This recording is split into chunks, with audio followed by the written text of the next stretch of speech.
let's go to the big story of the week. Well, what I think is the big story of the week. No. I want to back up.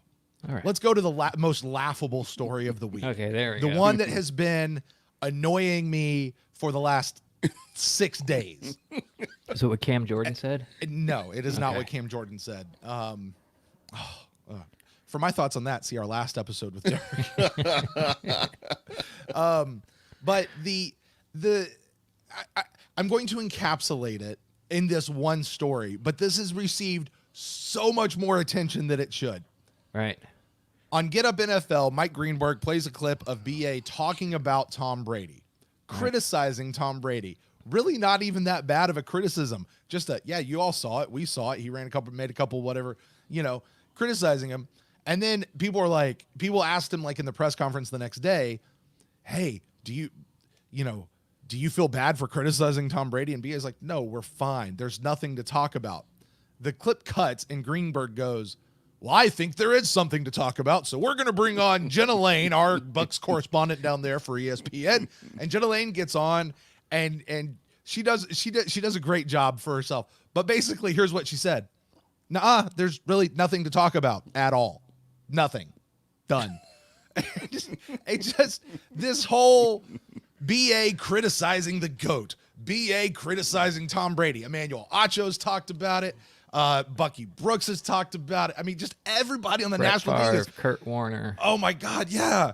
Everybody, he criticized Tom Brady. The coach had something bad to say about a guy who didn't play his best game ever. And I have no problems with BA saying that. I have a problem with the fact that this is a news story this week. And it's the most talked about thing on the national landscape for the Tampa Bay Buccaneers. What the buck? There you go. Listen, guys, I don't know about you. I don't watch ESPN. I stopped watching ESPN about 4 years ago. I only watch it if there's a game on and I can't watch it anywhere else. I stick more to local sports talk and podcasts. They read off of a cue card. They try to invent these stories like what you're talking about here. It's like TMZ. I mean, right. So for me, when I see it on Twitter. I don't actually go and take time to watch ESPN or whatever those clowns are talking about, or some of your other pundits that get on together and get all up in a lather about something stupid, and I just don't do it. So when I hear about it, it's believable that they would come up with something like that. I just kind of brush it off, man. And it's about winning and losing for me this year, and it's about the Bucs getting to the playoffs. A lot of this stuff, it's interesting to talk about sometimes, but like this right here, I'm not a huge Mike Greenberg fan to begin with. So, he's looking for something that, you get clicks, you get ratings and that kind of thing. And he brought it back up again. Like you said, it's a story that shouldn't have been a story. Yeah. Yeah, I got a couple things to say. And first, I'd like to say, kudos to Jenna.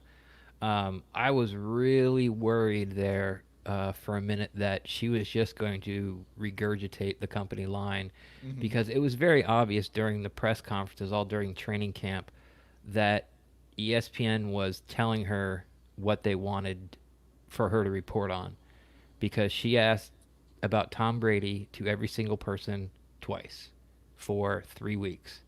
It didn't matter if it was a tight end coach. It didn't matter if it was, a inside linebacker. It didn't matter if it was a special teams coach. What's it like? It was the same question. What's it like playing with Tom Brady? Is it easier playing? Tom Brady really and it was so frustrating because, obviously I knew the question was coming, but, I figured out this is what she's been told from the mothership to do. So I really liked it that, she sort of stood her ground there and, just didn't fall in line with Greeny and be like, yeah, and, I can't believe he did that.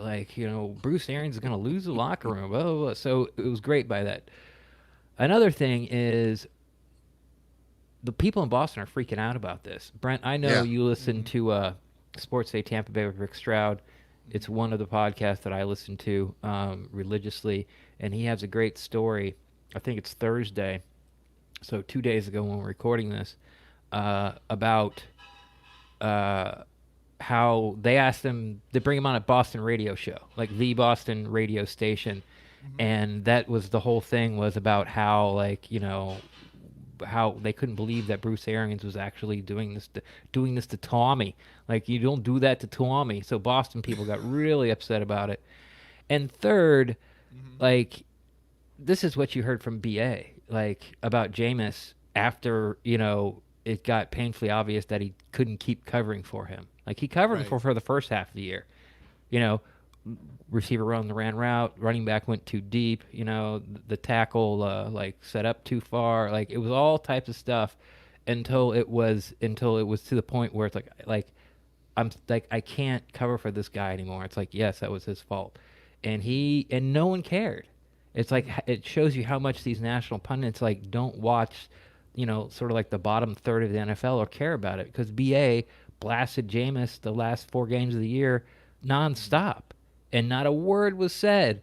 And you do it one time to Brady, where it was pretty obvious that that out pass was thrown about 5 yards too far in, and you got Boston all in a huff and everyone going around. But people warned me that you were going to get stories like, oh my God, Brady walked on the practice field and buttoned the left side of his helmet first instead of his right. Like, what's going on? And I'm like, what? I'm like, no, that's not going to happen. But I guess it is.